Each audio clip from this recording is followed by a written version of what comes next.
Bonjour à toutes et à tous et merci. Mon bonheur de vous présenter une petite performance politique qui est la seule liste de rassemblement progressiste qui sera proposée pour les élections européennes. Alors, vous dire ma satisfaction parce que nous avons réconcilié des formations politiques qui sont souvent présentées comme étant finalement irréconciliables, en tout cas très éloignées. Nous venons, cette coalition progressiste vient de traditions politiques différentes et de la politique, c'est l'addition, pas la division. Je vais dire depuis des années, avec le Régions et Peuples travail de Solidaires. revalorisation, de renforcement de la démocratie territoriale nous lie finalement, parce que nous sommes, nous, historiquement, un parti décentralisateur, et puis il y a une tradition régionaliste qui m'a d'ailleurs amené à, lorsque le président de la République nous a réunis à Saint-Denis pour parler des réformes constitutionnelles, à lui préciser que nous serions en soutien de la démarche et du processus d'autonomie corse, parce que ça fait partie réellement de notre vision de l'organisation du territoire. Nous sommes pour la République indivisible, et donc, nous sommes pour la diversité, parce que sinon, on ne se poserait pas la question de l'indivisibilité. Et donc, nous pensons qu'aujourd'hui, nos démocraties ont besoin de repartir et de réadhérer du territoire. Et donc, avec Régions et Peuples Solidaires, ça a été un travail fin, de fond. Lydie se présentera tout à l'heure. Elle est une eurodéputée aujourd'hui.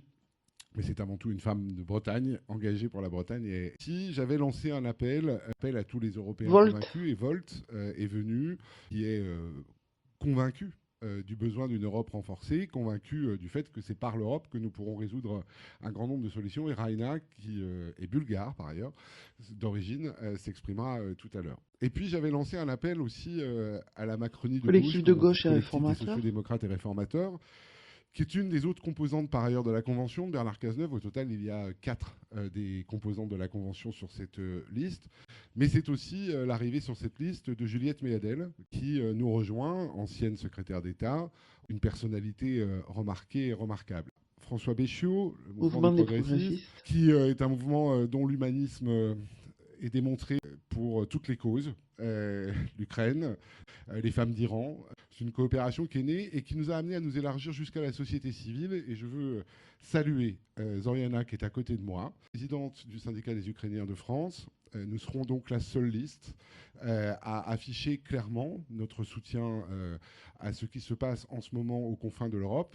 Une annonce que nous avions fait de rassemblement très tôt, notre capacité à se dire que dans les moments où le pays est en crise, parce que notre pays est en crise, notre démocratie est attaquée, elle est attaquée, bien dans ce moment-là, c'est aux progressistes de finalement être capables de se réunir. Le moment est venu d'affronter, que vous ne pouvez pas simplement regarder les risques se lever d'un projet politique qui veut que nous entendions d'abord que l'Europe ne peut se faire à marche forcée et sans l'adhésion populaire. Nous sommes aussi très lucides sur les critiques, pas toujours à tort, qui sont portées vis-à-vis de l'Union européenne. Nous sommes très lucides sur le besoin d'une Europe qui se renforce démocratiquement et politiquement. Nous sommes surtout très lucides sur le fait que les Français, et pas que les Français, les Européens, attendent une Europe qui protège.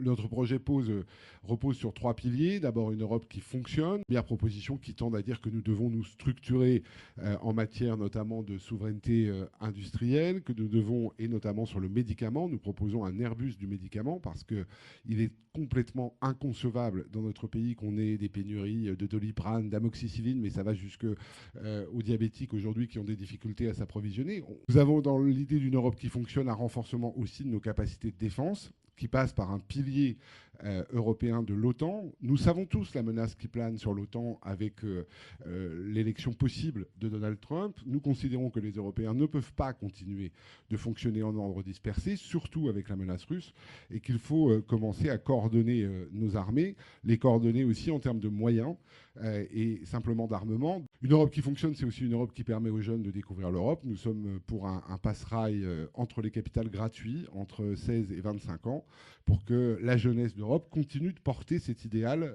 de brassage culturel. Et cette Europe qui protège, c'est-à-dire cette Europe qui répond à la crise agricole en parlant notamment de régionalisation de la politique agricole commune, mais en parlant aussi de souveraineté alimentaire, une Europe qui est capable fondamentalement de lutter contre le dumping social et de corriger ce que le pouvoir d'achat aujourd'hui nécessite d'être corrigé, c'est-à-dire que nous soyons en capacité de donner l'impression aux Français que non seulement on ne va pas créer d'impôts européens supplémentaires, mais qu'en plus, on va être en capacité, de par les politiques européennes, de peser sur le pouvoir d'achat. Ça vaut sur les questions sociales, ça vaut sur les questions de logement, où nous proposerons de lutter activement contre tous ces appartements, pour les appeler commission Airbnb, qui privent les gens de capacité à se loger dans le territoire. Et puis, un troisième grand volet qui est sur une Europe qui respecte que nous avons des exceptions politiques. Que nos exceptions politiques, c'est d'abord la reconnaissance du droit des peuples à disposer d'eux-mêmes dans le cadre de l'état de droit, la capacité fondamentalement à faire renaître une démocratie territoriale renforcée, et c'est ce qui se passe dans le processus corse. Et puis, évidemment, que nos services publics aussi fassent l'objet d'une protection et d'une exception politique en Europe.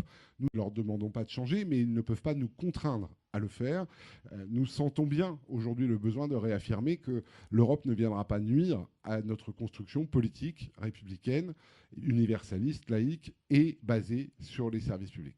Voilà la grande philosophie de cette Europe que nous voulons construire et bâtir ensemble. Ce besoin d'une Europe qui sache être plus agile, d'une Europe qui se renforce avec des coopérations entre États et qui ne fait pas tout à 27 parce qu'on a besoin fondamentalement aujourd'hui de prouver que quand il y a une crise, on sait répondre et qu'on n'est pas obligé d'attendre M. Orban chaque fois qu'on veut répondre et qu'il faut qu'on puisse avancer quand on le souhaite, qu'on doit pouvoir construire des espaces de coopération renforcés si on veut créer des premières zones sans glyphosate, qu'il faut bien qu'on soit finalement en capacité de dire que le projet européen, nous le soutenons renforcé, mais que pour le renforcer, il ne fonctionne pas seulement sur l'idée que c'est 27 tout le temps d'accord sur tout, mais que c'est aussi la capacité de certains pays à montrer la voie. Il n'est pas possible de faire une construction politique sans les peuples. Ça n'est pas possible. On repart sur l'idée que l'Europe, ça passe par les territoires et que notre liste s'appellera Europe, territoire, écologie, que ça passe par nos réalités communes sur ces territoires, nos combats pour les faire exister, pour faire respecter finalement la parole des habitants, leur faire partager aussi l'idée que l'Europe est utile. Et les crises, ça s'anticipe.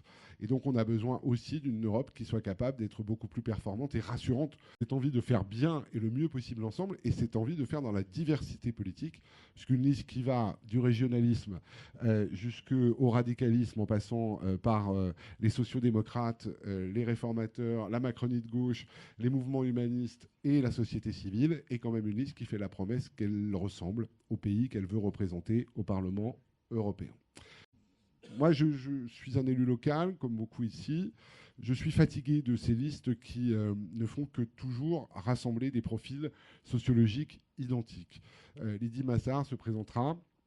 C'est un profil atypique dans la vie politique, ne serait-ce que parce qu'elle a une qualité majeure. Pour un radical de gauche, elle est cuisinière, ce qui, pour moi, est certainement l'argument qui a prévalu au fait qu'elle soit deuxième. Mais c'est aussi la capacité à embarquer dans une même liste des gens qui viennent du monde du salariat, des gens qui viennent de la jeunesse et des étudiants, des gens qui viennent de la vie politique. Juliette Méadel incarne aussi ces gens qui s'engagent et qui sont des responsables politiques. Il en faut.